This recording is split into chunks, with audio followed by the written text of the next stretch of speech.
Welcome, social analytics and Bachlorette fans. There have been many people that have been upset about how childish some of the contestants are when a stand-up guy in Joe has been eliminated.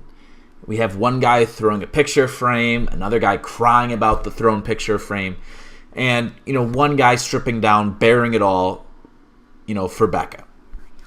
It really feels like it's a page out of high school. It appears that, really Joe is the one person that could be the voice of reason. Let's go ahead and take a look at the analytics of why we liked him and why he was eliminated so that we can correct his mistakes. The outcome really liked Joe's monologue at the beginning of the show. He went into depth about his grocery store and his love interest. This is on par with many of the favorites. For example, Colt and Garrett. What screwed Joe over was his introduction with Becca. It came off as short and approval-seeking.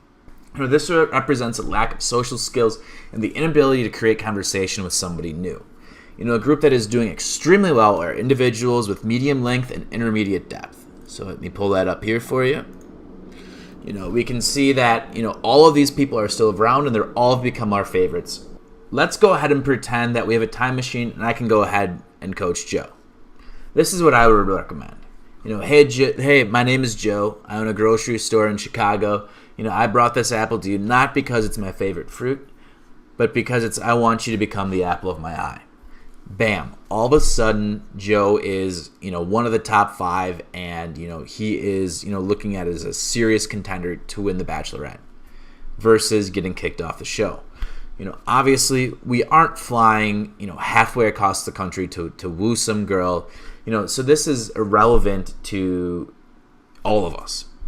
However, we can apply the same concepts of intermediate length and medium depth to our everyday conversations. In my last video, I recommended sharing a little bit of information about ourselves when we meet somebody, kind of like a drug deal, how you'd add a little bit more and more and more and more every time. The way I commonly do this is when I first meet somebody is, I'll talk about an event that I just recently went to. For example, tomorrow I'm going to my first Chicago Cubs game. This is really weird for me because, I'm from Milwaukee and I'm just not used to rooting for the Cubs. The Brewers and the Cubs have routinely fought it out for second to last place. And this could open up conversations in many ways. Could talk about, Wisconsin sports versus Chicago sports. Talk about, living in different cities, moving to a new city, what there is to do in the summer, all the way to our hometowns. It could go in any direction imaginable. And that's something that's a great conversation starter. Its goal is to start conversation. This is something that works for me. And there's probably a lot of ways to open up conversation. Why don't you guys leave your favorite way of opening up conversation in the comments below? And also, too, let's pretend that you guys made it on The Bachelorette, or The Bachelor, or The Bachelorette.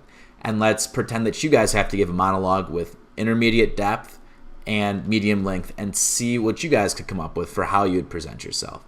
Anyways, until next time, have fun and be social.